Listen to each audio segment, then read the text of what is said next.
বন্ধুরা, মানব ইতিহাসের সবথেকে রহস্যময় উদ্ভিদগুলোর একটি হচ্ছে গাঁজা। হাজার বছরের এক অজানা পর্দার আড়ালে ঢাকা এই গাছ কখনো ছিল ঔষধ, পরে পবিত্র ভেষজ, আর আজ বিশ্বের সবথেকে বিতর্কিত ড্রাগ।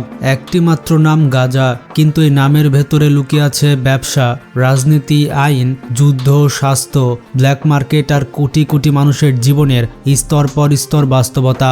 আজ আমরা সত্য উন্মোচন করব এর জন্ম থেকে শুরু করে আমেরিকার মাটিতে গড়ে ওঠা এক বিশাল সাম্রাজ্য পর্যন্ত, যে সত্যগুলো হয়তো আপনি আগে কখনোই শোনেননি বা শুনতে দেওয়া হয়নি।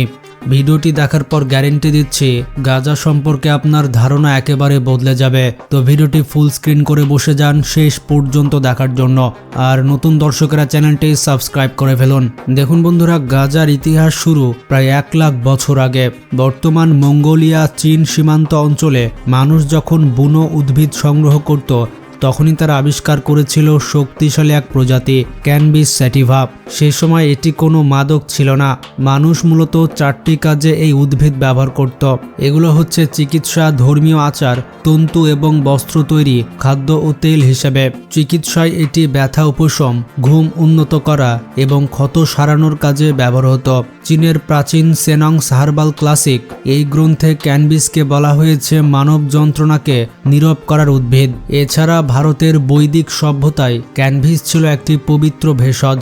দেবতার উপাসনা ও সন্ন্যাসীদের ধ্যান অনুশীলনে এটি ব্যবহৃত হতো। তন্তু ও বস্ত্র নির্মাণে এই গাছের কাণ্ড থেকে উৎপন্ন হেম ছিল বিশ্বের প্রথম দড়ি, জাল, পোশাক ও কাগজ তৈরির অন্যতম উপাদান। এটির বীজ ছিল অতিমূল্য খাদ্য, পুষ্টিকর এবং দীর্ঘস্থায়ী।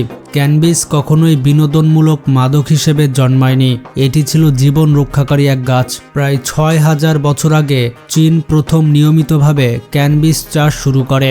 এর মূল উদ্দেশ্য ছিল ঔষধ, শক্তিশালী কাপড়, দড়ি, জাহাজের পাল, ব্যাগ এবং অন্যান্য তন্তু উৎপাদন করা। প্রাচীন বিশ্বের অন্যতম মূল্যবান ফসল ছিল ক্যানবিস। এই উদ্ভিদে রয়েছে THC বা টেট্রাহাইড্রোক্যানবিনল। মানুষ লক্ষ্য করেছিল যখন এর ফুল শুকিয়ে পোড়ানো হয়, তখন ধোঁয়া মনকে শান্ত করে এবং স্বপ্নময় অনুভূতি তৈরি করে। পরবর্তীতে পারস্য ও আরব অঞ্চলে এটি হাসিস নামে বিনোদনমূলক ব্যবহারে ছড়িয়ে পড়ে। মধ্যযুগে ক্যানাবিস এশিয়া ও আফ্রিকার বিস্তীর্ণ এলাকায় ছড়িয়ে যায়। এখান থেকেই ক্যানাবিস প্রথমবারের মতো মনোপ্রভাবকারী পদার্থ হিসেবে যাত্রা শুরু করে। হাজার হাজার বছর ধরে ক্যানাবিস ছিল বৈধ, কিন্তু 19বিংশ শতাব্দীর শেষ দিকে উপনিবেশবাদী শক্তিগুলো এটিকে খারাপ মানুষের মাদক হিসেবে প্রচার শুরু করে। ভয়ভীতি দেখিয়ে জনমত নিয়ন্ত্রণের চেষ্টা চলে। প্রথম নিষেধাজ্ঞা শুরু হয় 1320 থেকে 1710 সালের মধ্যে বিভিন্ন আরব ইসলামিক অঞ্চলে। পরবর্তীতে 1870 থেকে 1900 সালের মধ্যে ব্রিটিশ উপনিবেশগুলোতে কঠোর নিয়ন্ত্রণ আরোপ করা হয়। 1925 সালে প্রথম ইন্টারন্যাশনাল ওপিয়াম কনভেনশন, এখানে ক্যানাবিসকে নিয়ন্ত্রিত তালিকায় অন্তর্ভুক্ত করা হয়।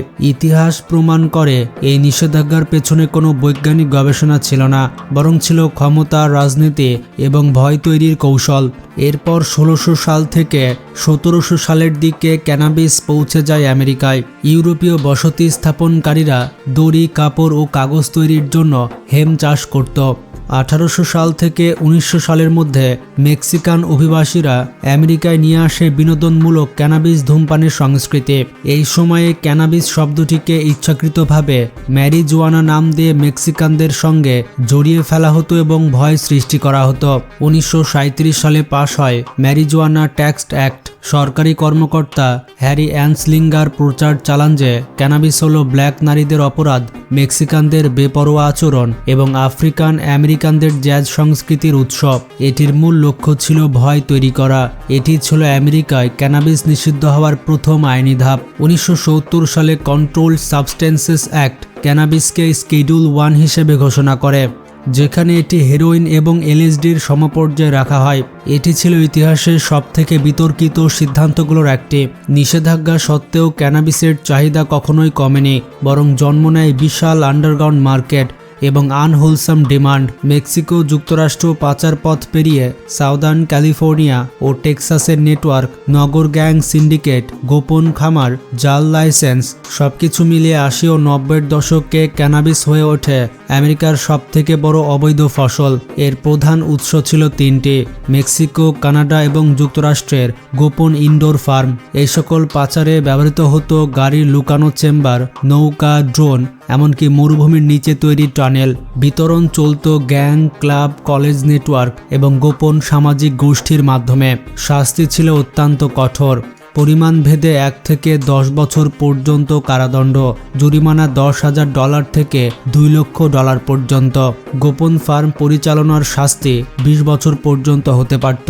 এমনকি ক্ষুদ্র পরিমাণ রাখার জন্য কঠোর শাস্তির বিধান ছিল। বন্ধুরা, এই THC মস্তিষ্কের রিওয়ার্ড সিস্টেম পরিবর্তন করে বলে আসক্তি তৈরি হয়। এটি চাপ কমায়, সুখ বাড়ায়, ঘুম আনে এবং মানসিক যন্ত্রণা অবসার করে। তবে দীর্ঘ ব্যবহারে বুদ্ধিশক্তি এবং মনোযোগ কমে যায়। মানসিক অস্থিরতা, বিষণ্ণতা ইত্যাদি সমস্যা দেখা দিতে পারে। কিশোরদের ক্ষেত্রে মস্তিষ্কে স্থায়ী ক্ষতিও হতে পারে। একবিংশ শতাব্দীতে দৃষ্টিভঙ্গি বদলাতে শুরু করে। এই ক্যানাবিস ক্যান্সারের ব্যথা, PTSD এবং এপিলেপসি নিয়ন্ত্রণে কার্যকর বলে প্রমাণিত হয়েছে। ২০১২ সালে কলোরাডো এবং ওয়াশিংটন এটি বৈধ করে। আজ আমেরিকার ২০টির বেশি অঙ্গরাজ্যে ক্যানাবিস পুরোপুরি বৈধ। বিলিয়ন ডলারের শিল্প হিসেবে দাঁড়িয়েছে এই খাত। তবুও ব্ল্যাক মার্কেট টিকে আছে, কারণ বৈধ পণ্যের উচ্চ মূল্য, কঠোর লাইসেন্সিং ব্যবস্থা এবং সীমান্ত থেকে আসা সস্তা সরবরাহ। বন্ধুরা, ক্যানাবিস কখনো অপরাধীদের ড্রাগ ছিল না। শুরু থেকে এটি চিকিৎসা, খাদ্য এবং তন্তু ও ধর্মীয় আচার অনুষ্ঠানের উদ্ভিদ। রাজনীতি, ভয়, বর্ণবাদ এবং গোপন স্বার্থ একে নিয়ন্ত্রিত পদার্থে পরিণত করেছে। আজ এটি আমেরিকার সবথেকে আলোচিত, লাভজনক এবং বিতর্কিত শিল্পগুলোর একটি। ক্যানাবিস সংরক্ষণ ও বাজারজাত করার প্রক্রিয়া অত্যন্ত বিশেষায়িত। গাছের ফুল সংগ্রহ করা হয় THCর সর্বোচ্চ অবস্থায়। এরপর ৭ থেকে ১৪ দিন অন্ধকার ও ঠান্ডা ঘরে শুকানো হয়, যাতে আর্দ্রতা কমে, ছত্রাক না জন্মায় এবং সুগন্ধ বজায় থাকে। তারপরে আসে কিউরিং। ২ থেকে ৪ সপ্তাহ কাচের জারে রেখে স্বাদ, শক্তি ও প্রভাব নিখুঁত করা হয়। এরপর ট্রিমিং করা হয়। অপ্রয়োজনীয় অংশ সরিয়ে শুধু ফুল রাখা হয়।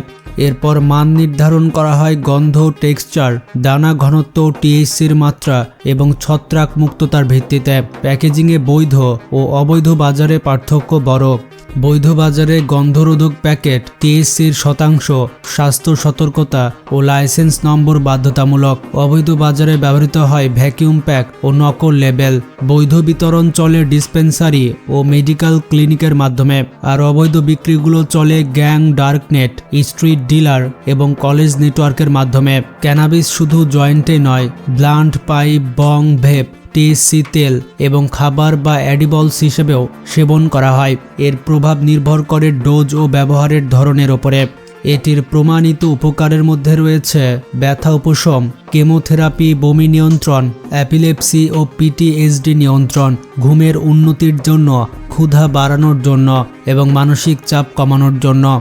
এটির ঝুঁকির মধ্যে রয়েছে স্মৃতি দুর্বলতা, সিদ্ধান্ত নেওয়ার ক্ষমতা কমে যাওয়া, প্যারানয়া, কিশোর মস্তিষ্কে স্থায়ী ক্ষতি, ফুসফুসের সমস্যা, সাইকোসিস ও আসক্তি। গবেষণা বলছে ১০ থেকে ১২% ব্যবহারকারীর মধ্যে নির্ভরতা তৈরি হয়। হাজার বছর ধরে মানুষ ক্যানাবিস ব্যবহার করছে চিকিৎসায়, বিনোদনে, আচার অনুষ্ঠানে, এমনকি অপরাধ জগতেও। এর যাত্রা দেখায় সত্য সবসময় দৃশ্যমান হয় না। কখনো তা রাজনীতি, ভয় বা মুনাফার আড়ালে লুকিয়ে থাকে। ক্যানাবিসের ইতিহাস মূলত মানব ইতিহাসেরই প্রতিচ্ছবি, যেখানে আলো ও অন্ধকার পাশাপাশি চলে। এটাই ক্যানাবিস, তার জন্ম থেকে নিষেধাজ্ঞা পর্যন্ত লুকিয়ে থাকা সত্যের গল্প। বন্ধুরা, সব মিলে ক্যানাবিসের ইতিহাস শুধু একটি উদ্ভিদের গল্প নয়, এটি মানব সভ্যতার সিদ্ধান্ত, ভয়, ক্ষমতা আর স্বার্থের গল্প।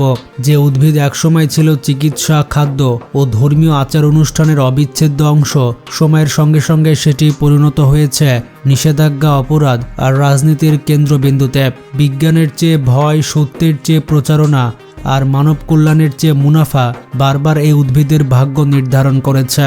আজ একবিংশ শতাব্দীতে দাঁড়িয়ে আমরা দেখতে পাই একই ক্যানাবিস একদিকে জীবনযাত্রা সহজ করছে, আবার অন্যদিকে সৃষ্টি করছে নতুন বিতর্ক এবং ঝুঁকি। তাই ক্যানাবিসের ইতিহাস আমাদের মনে করিয়ে দেয় কোনো কিছুকে বিচার করার আগে তার পুরো প্রেক্ষাপট বোঝা জরুরি। কারণ ইতিহাস বলে অপরাধ আর ওষুধের মাঝখানে পার্থক্য অনেক সময় পদার্থে নয়, আমাদের সিদ্ধান্তে। তাই আমরা এটিকে ভালো কাজে ব্যবহার করব, কোনো খারাপ কাজে ব্যবহার করব না। এটিকে আমরা চিকিৎসায় ব্যবহার করতে পারি, কোনো আসক্তিতে নয়। ভিডিওটি ভালো লাগলে বেশি বেশি শেয়ার করতে পারেন। ভালো থাকবেন, টেক কেয়ার।